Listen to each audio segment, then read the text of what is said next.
اقسم لكم بالله في خلال اسبوع لا تلاقي ان رموشك دي تقلت وطولت واكن عينيكي مكحله بفضل الله.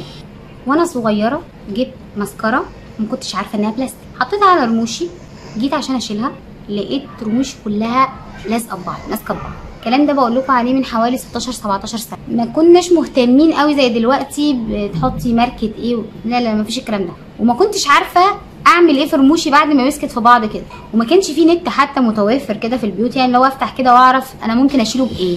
ساعتها كنت وانا صغيره اعرف من ماما ان في حاجات ممكن بتتقل الشعر، يعني كانت ساعات تقول كده ايه ده زيت كذا بيتقل الشعر مش عارفه ايه. فرحت عملت حركه هي كانت غبيه قوي بصراحه مني، بس الحمد لله ربنا سترها. جبت رموشي وجبت المقص وقصيت رموشي، والله العظيم قصيت رموشي كلها.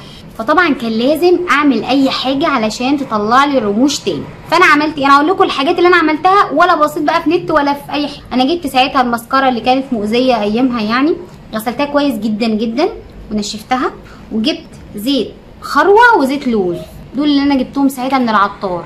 انا ساعتها كنت قصه رموشي ودي مصيبه، يعني دلوقتي رموشك الحمد لله سليمه.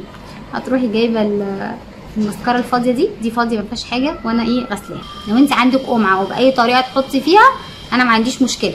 اروح جايبه زيت الخروه واخده منه غطا كده اهو كده اهو، بس بدخلها كده واحده بواحده كده.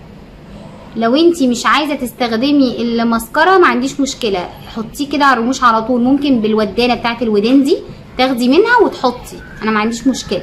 بس هي المسكره بتبقى حلوه ليه؟ ان انت كل يوم بتاخديها على رموشك على طول. انا ساعتها حطيت بصي انا بنزلها عشان الزيت تقيل، فبتقعدي تنزليها بالراحه واحده بواحده. انت لو عندك مسكره اسهل مفيش مشكله. بصي اهو انا خدت غطا. الاوبشن ده ليكي بقى، عاوزه انت تزودي زيت اللوز دي، عارفه انت زياده صحه كده للرمش، ان هو ما يوقعش كده فجاه، تطويل اكتر، يعني حاجه اوبشن زياده. مش عايزه تستخدميه ما عنديش مشكله. المهم عندي الخروع، اقسم بالله يا جماعه سحر في اسبوع ولا اكني قصيت رموشي. تحطي برده طبعا انا المفروض احط كمان معلقه، بس انا عشان الدنيا انا مش متحكمه برده زيك، بس هو اللي انت تحتاجيه زيت خروع وزيت وزيت لوز. عايزه تستغني عن زيت اللوز ما عنديش مشكله، بس زيت الخروع اساسي. تروحي عاملاه كده كل يوم بالليل، واروح جايه اكنك بتحطي مسكره بالظبط اهو كده فوق وتحت. ما بيعملش التهاب للعين عادي ما دخلتوش جوه العين كده.